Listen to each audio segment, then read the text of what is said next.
आत्मा के 3 स्वरूप माने गए हैं, जीवात्मा, प्रेतात्मा और सूक्ष्मात्मा। जो भौतिक शरीर में वास करती है उसे जीवात्मा कहते हैं।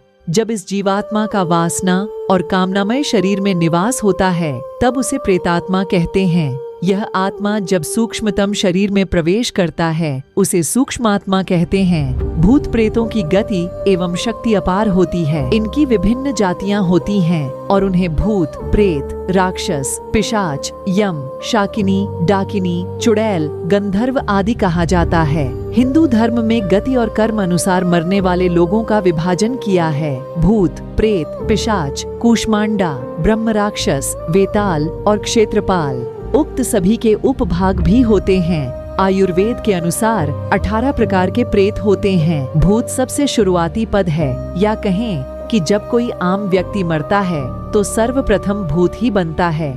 इसी तरह जब कोई स्त्री मरती है तो उसे अलग नामों से जाना जाता है। माना गया है कि प्रसूता स्त्री या नव युवती मरती है तो चुड़ैल बन जाती है, और जब कोई कुंवारी कन्या मरती है तो उसे देवी कहते हैं। जो स्त्री बुरे कर्मों वाली है उसे डायन या डाकिनी कहते हैं। इन सभी की उत्पत्ति अपने पापों, व्याभिचार से, अकाल मृत्यु से या श्राद्ध न होने से होती है। पशु योनि, पक्षी योनि, मनुष्य योनि में जीवन यापन करने वाली आत्माएं मरने के बाद अदृश्य भूत प्रेत योनि में चले जाते हैं। आत्मा के प्रत्येक जन्म द्वारा प्राप्त जीव रूप को योनि कहते हैं। ऐसी 84 लाख योनियां हैं जिसमें कीट पतंगे, पशु पक्षी, वृक्ष और मानव आदि सभी शामिल हैं। प्रेतयोनि में जाने वाले लोग अदृश्य और बलवान हो जाते हैं, लेकिन सभी मरने वाले इसी योनि में नहीं जाते, और सभी मरने वाले अदृश्य तो होते हैं लेकिन बलवान नहीं होते।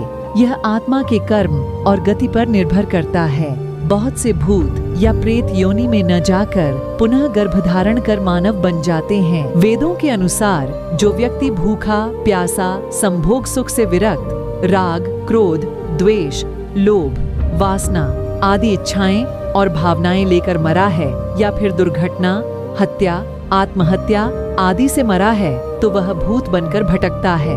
ऐसे व्यक्तियों की आत्मा को तृप्त करने के लिए श्राद्ध और तर्पण किया जाता है। जो लोग अपने स्वजनों और पितरों का श्राद्ध और तर्पण नहीं करते वे उन अतृप्त आत्माओं द्वारा परेशान होते हैं। ज्यादा शोर, उजाला और मंत्र उच्चारण से यह दूर रहते हैं, इसीलिए इन्हें कृष्ण पक्ष ज्यादा पसंद है, और तेरस, चौदस तथा अमावस्या को यह मजबूत स्थिति में रहकर सक्रिय रहते हैं। भूत प्रेत प्रायः उन स्थानों में दृष्टिगत होते हैं जिन स्थानों से मृतक का अपने जीवन काल में संबंध रहा है, या जो एकांत में स्थित है।